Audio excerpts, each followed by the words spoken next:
হরি বল, হরি বল, হরি বল।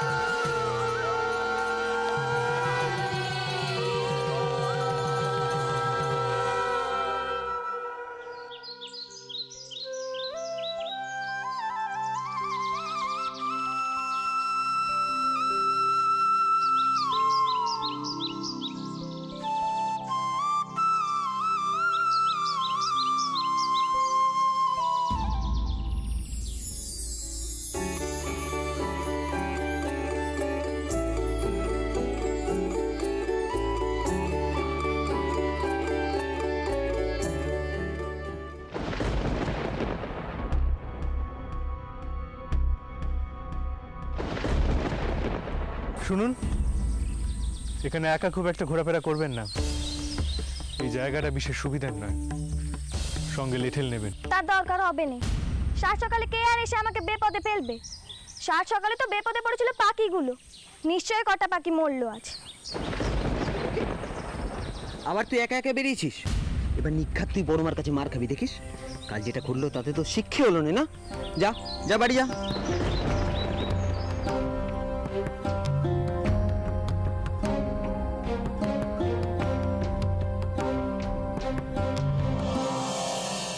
মুথুর বাবু যে ভোরবেলা পাখি শিকার করতে বেরিয়েছিলেন বুঝি?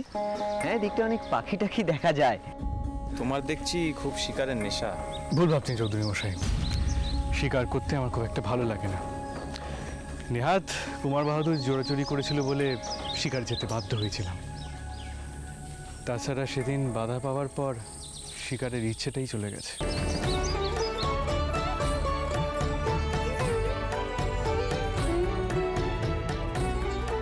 তাহলে বন্দুক হাতে? আশপাশটা একটু দেখতে বেরিয়েছিলাম।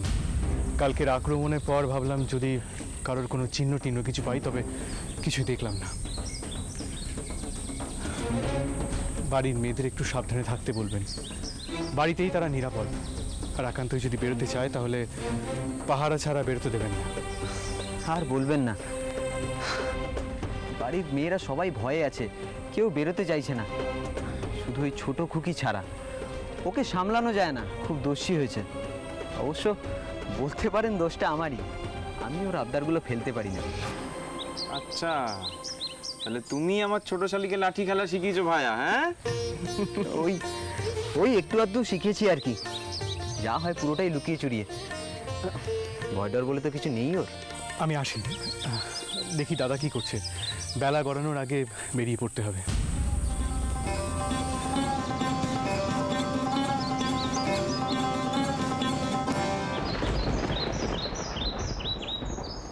বাবা মশাই, বাবা মশাই, বাবা মশাই,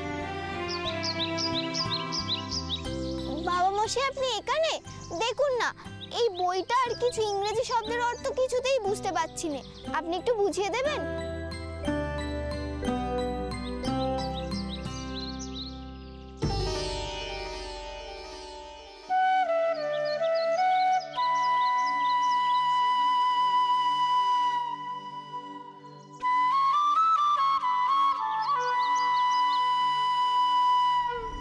আমায় ক্ষমা করবেন, আপনার বাবা যে কেদারায় বসেন আমি জানতাম না।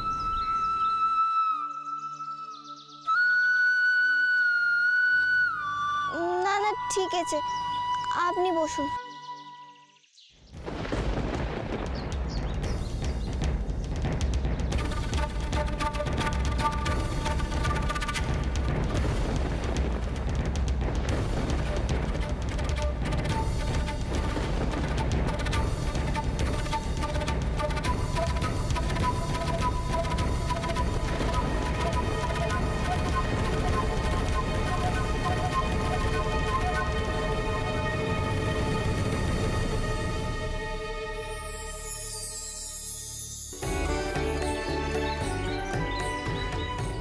বাবা নিচে চলো, জলযোগ করবে। হ্যাঁ হ্যাঁ আমি আসছি। দিদি শোনো, বল। যাও বাবা। ও দিদি, আমি বলি কি, তোমার টাউট বউকে একবার কোচ করতে বলি, তুমি কি বলো? বউ, আমি আবারও বলছি, ওনারা রাজি হবেন নে। পানকেষ্টদের উঁচু ঘর, শুধু শুধু বলে কেন অপমানিত হবি? তার চেয়ে বরং মেয়েদের জন্য পাল্টি ঘর দেয়। কিন্তু দিদি, আমার মন কইছে করুণা আর পানকেষ্টের জুটিটা বেশ ভালো হবে। আমি বললে তো তুই শুনবি না। ঠিক আছে, তোর যখন ইচ্ছে তাই কর, ঠাকুরপোকে বলে দেখ। আর এখন এখান থেকে চল, ওনারাও যাবেন আর আমরাও তো পুজো দিতে যাব, অনেক কাজ পড়ে আছে। মেয়েদের বিয়ে নিয়ে পরে স্বপন দেখিস, কেমন?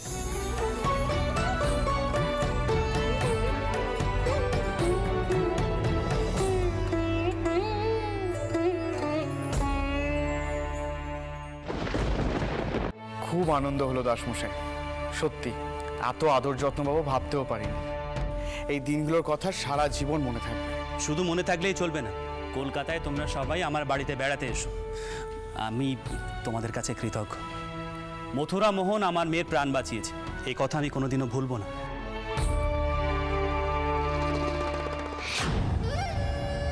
মথুর যা করেছে সেটা মানুষ হিসেবে তার কর্তব্য, আর চোখের সামনে কোনো মেয়ের গলায় ফাঁস লাগাবে সেটা তো আর চুপ করে দেখা যায় না। যাকে আসি, আসি প্যারিমোহন ভাই, মা আসি। থাক বাবা থাক, আশীর্বাদ করি, অনেক বড় মনের মানুষ। আর হ্যাঁ, কলকাতায় ফিরে আমার সঙ্গে দেখা করো, সাবধানে যেও। আসি।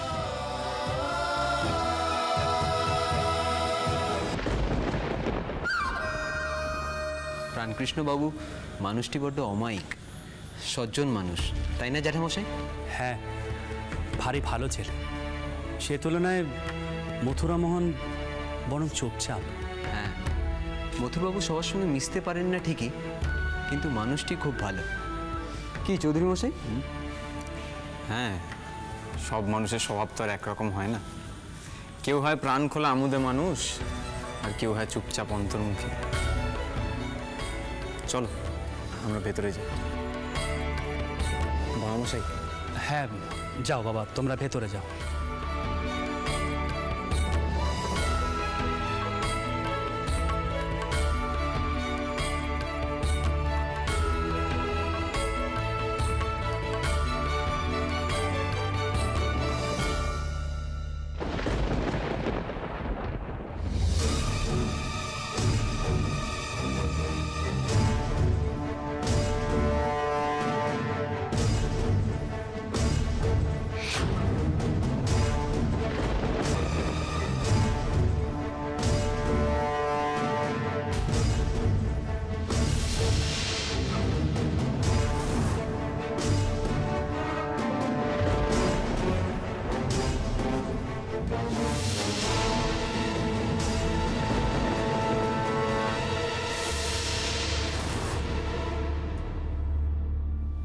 আমি একখানা কথা কইব? পান কেষ্টর সাথে করুণার বিয়ে দিলে কেমন হয়? কি বলছো রানী? ঘর বংশ কিছুই জানি না, দুম করে বললে তো আর হয় না। আমি তো আর এক্ষুনি বিয়ে দেওয়ার কথা কই চিনি। আপনি কলকাতায় ফিরুন, ঘটকের সাথে কথা বলুন, সে আগে খোঁজ খবর নিক, তারপর।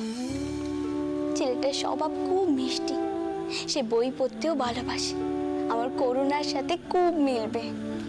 রানী, সবে কুমারীকে বিয়ে দিলে, এখনই তুমি করুণার বিয়ের জন্য উঠে পড়ে লাগলে? মেয়েদের তো বয়স হচ্ছে, আপনি তো আর এইসব দিক দেখেননি। ঠিক সময় মেয়ের বিয়ে দিতে না পারলে আমাকেই তো কথা শুনতে হবে। রানী, প্যারীমোহন স্পষ্ট জানিয়ে দিয়েছে সে জানবাজার বাড়িতে থাকবে না, আর কলকাতায় ফিরে বড় জামাইয়ের সঙ্গে কথা বলতে হবে। আসার আগে এমন একটা কাণ্ড ঘটলো যে বাসস্থান নিয়ে কথা বলার মতো সময়ই পেলাম না। সেও হয়তো বলবে যে আমি অন্য বাড়ি নিয়ে থাকবো, আর এর মধ্যে তুমি করুণার বিয়ে দিয়ে শ্বশুর ঘরে পাঠাবে। না না রানী, এত তাড়াহুড়ো করো না। বাবা মশাই, মা তো ভুল কিছু বলেনি, আর পানকেষ্ট বাবুকে আমারও বেশ ভালো লেগেছে। আর আজ বাদে কাল আমাদের তো করুণার বিয়ে দিতেই হবে। আপনি আরেকবার ব্যাপারখানা ভেবে দেখুন। আচ্ছা, ভেতরে খাবার দেওয়া হয়েছে, আপনি চলে আসুন বাবা মশাই, আমি মেজো জামাইকেও ডেকে নিচ্ছি।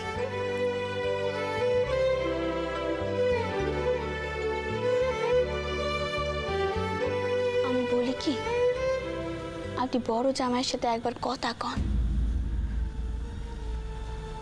পদ্মর ভবিষ্যৎ নিয়ে আমার বড় চিন্তা হচ্ছে।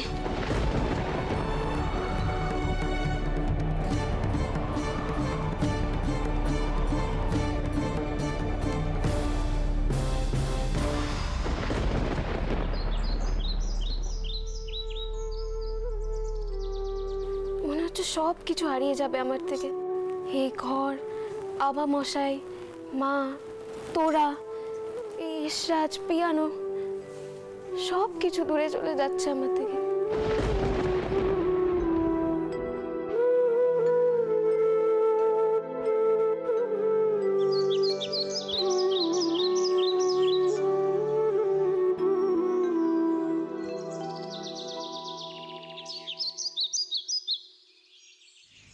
কুমারী,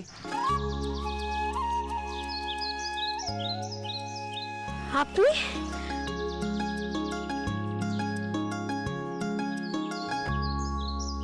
এটা আমি এটা এখানে নিয়ে এসেছিলাম তোমায় দেব বলে, শুধুতেই পারছিলাম না, তাই ভাবলাম এখনই দিই। এ না, ধর। এটা এটা আমার জন্য? তুমি যে অন্য ধারায় মানুষ হয়েছো তা আমি এখানে এসেই বুঝেছি, কিন্তু শোনেবেরের পরিবেশ তো এরকম নয়, অনেক সেকেলে। সেখানে এইসব গান বাজনা হচ্ছে মহাপাপ। না না না,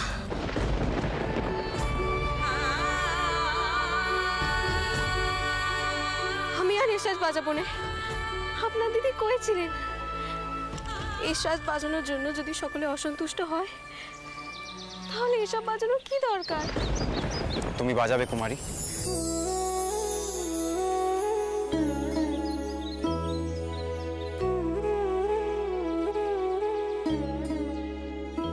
আমি তো আছি, তুমি চিন্তা করছো কেন? জ্যাঠামশাই আমাদের বিয়ের কথাবার্তার সময় বলেছিলেন সোনাবেড়ার বাড়িতে গান বাজনা চর্চা করা সম্ভব না, কিন্তু কলকাতার বাড়িতে তো সম্ভব। আমরা তো চৌরঙ্গীর বাড়িতে থাকবো। আমি এই বিষয় নিয়ে বাড়িতে কথাবার্তা বলবো, তুমি কিছু চিন্তা করো না। না না, আপনি বাড়িতে কিচ্ছুটি কইবেন না, তাহলে আবার বিপদ হবে। দোহাই আপনার। কুমারী,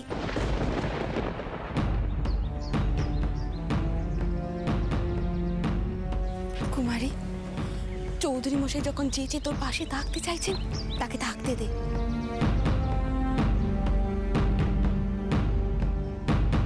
চৌধুরী মশাই, আপনি নিচে চলুন, একটু জল খাবার খেয়ে নেবেন। আর আপনাকে একটা কথা কইছি, কিছু মনে করবেন না। আমার বোনটি আপনাকে যাই বলুক না কেন, আপনি সেটাই করবেন যেটা নিজে ভালো বুঝবেন। আপনি একটু আপনার বোনকে বোঝান। আমি জানি না ও কেন এত ভয় পাচ্ছে। একটা মানুষ এত ভয় পেয়ে বাঁচতে পারে না।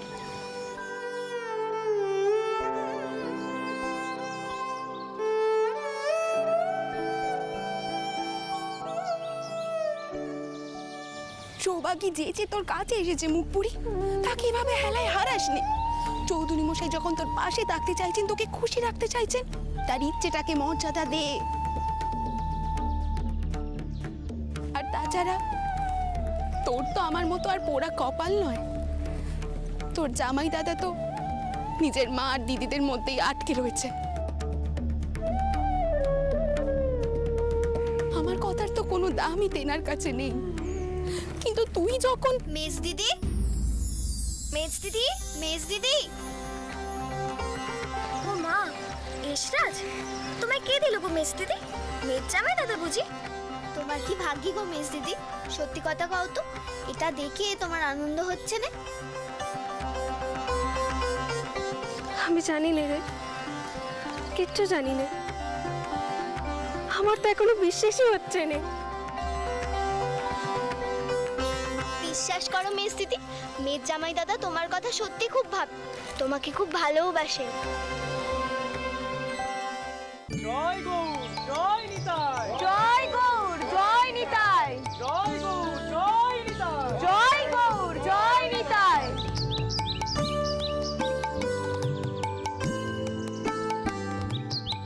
আপনারা নিশ্চয়ই মাধুকরিতে বের হচ্ছেন। এবার আমরাও বিদায় নেব। এখানে রাতটা খুব আরামেই কাটালুম।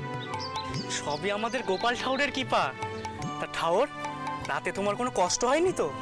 না গো না, আমাদের জন্য এই বাতাসাগুলো এনেছি।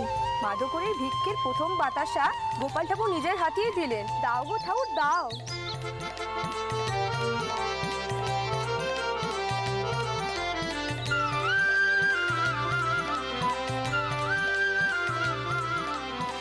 ও কিরে গদাই, তুই এখানকার হরিলুটের বাতাসা এখানেই দিলি? তা আমায় বললি না কেন? আমি হাট থেকে কিছু বাতাসা নিয়ে আসতুম। সে আবার কেমন কথা কইছো গো? হরি নামেই তো বাতাসা দেওয়া, তো পেশাদ। তা আবার আমার তোমার কি গা? নাও তোমরা নাও। আচ্ছা, আমরা তাহলে এবার রওনা দেব। চলে চল গদাই। হ্যাঁ, আসছি গো, পরে আবার দেখা হবে। আচ্ছা।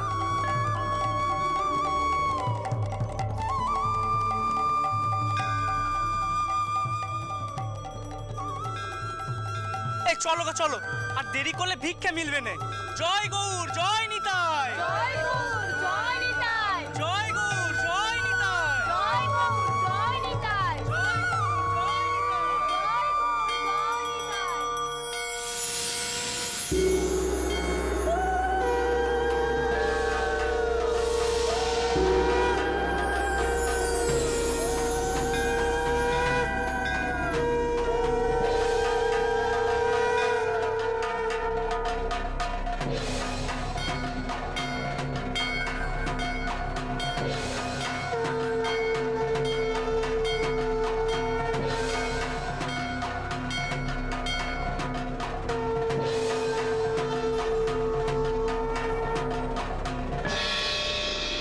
থামো থামো থামো থামো থামো, পালকি নামো, পালকি নামো।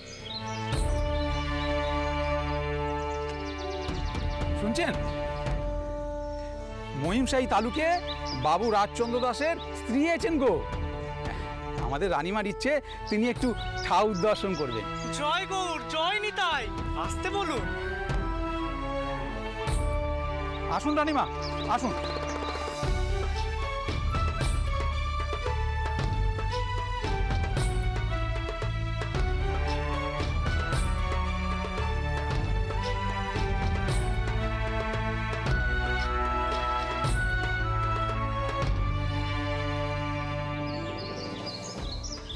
বাবা, আপনাদের জন্য কিছু সিদে নিয়েছি, দয়া করে গ্রহণ করুন। নাও, তোমরা নিয়ে যাও। এসো এসো, এগুলো নিয়ে এসো, এসো। জয় গৌর, আজ আমাদের পরম ভাগ্য। আর হবে নাই বা কেন, স্বয়ং গোপাল ঠাকুর এসেছিলেন এই থানে। গোপাল ঠাকুর এখানে?